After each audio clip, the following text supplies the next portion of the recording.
कुछ समय के लिए या फिर थोड़ी देर के लिए, इन दोनों में से कौन सा फ्रेज यूज़ करेंगे? फॉर अ वाइल और for some times. For example, अगर आपको बोलना है I will have a rest, तो यहाँ पे ब्लैंक में क्या आएगा? फॉर सम टाइम्स या फिर फॉर अ वाइल? सो आप में से कुछ लोग आप बोलेंगे फॉर सम टाइम्स, है ना? यही बोलेंगे ना? बट यू आर रॉन्ग, क्योंकि जो फॉर है ये गलत होता है, ठीक है? जो वर्ड है ये समटाइम्स तो है, sometime means time to time, okay? And for a while means for a short और unspecified period of time, okay? या फिर ड्यूरेशन।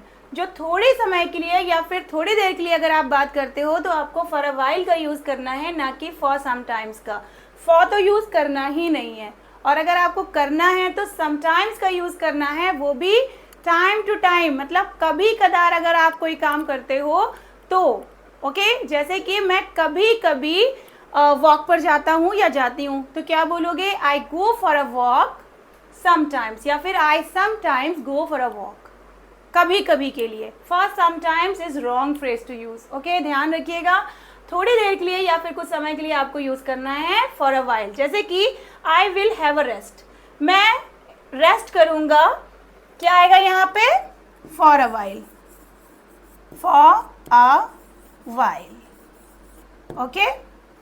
सो थोड़ी देर के लिए आपको क्या यूज़ करना है? For a while. जैसे कि यहाँ पे थोड़ी देर बैठ जाओ, तो क्या बोलोगे? Sit here for a while, थोड़ी देर के लिए सांस ले लो, ब्रीथ फॉर अ वाइल। अच्छा, आराम करने के लिए आप हैव अ रेस्ट की जगह पे सिर्फ रेस्ट का भी यूज़ कर सकते हो, ओके? रेस्ट, इसका मतलब भी सेम निकलेगा। Alright, I will rest for a while. Clear? So आपसे थोड़ी देर के लिए फॉर सम टाइम्स का यूज़ तो बिल्कुल नहीं करोगे। कभी कभी कोई काम करते हो, कभी कभार कोई काम करते हो, तो वहाँ पे आपको समटाइम्स का यूज़ करना है। और अगर थोड़ी देर के लिए या कुछ समय के लिए बात करोगे तो आपको फॉर अ वाइल का यूज़ करना है, ओके? अब आप बताइए, इन दोनों सेंटेंसेस को इंग्लिश में कैसे बोलेंगे? मैं कभी कभार दिन में सोती हूँ, ठीक है? और दूसरा, मैं थोड़ी देर के लिए दिन में सोती हूँ। और दिन में सोने के लिए टेक अ सिएस्टा का यूज़ करते हैं, ऑलरेडी मैं बता चुकी हूँ। जल्दी बताइए आप कमेंट में।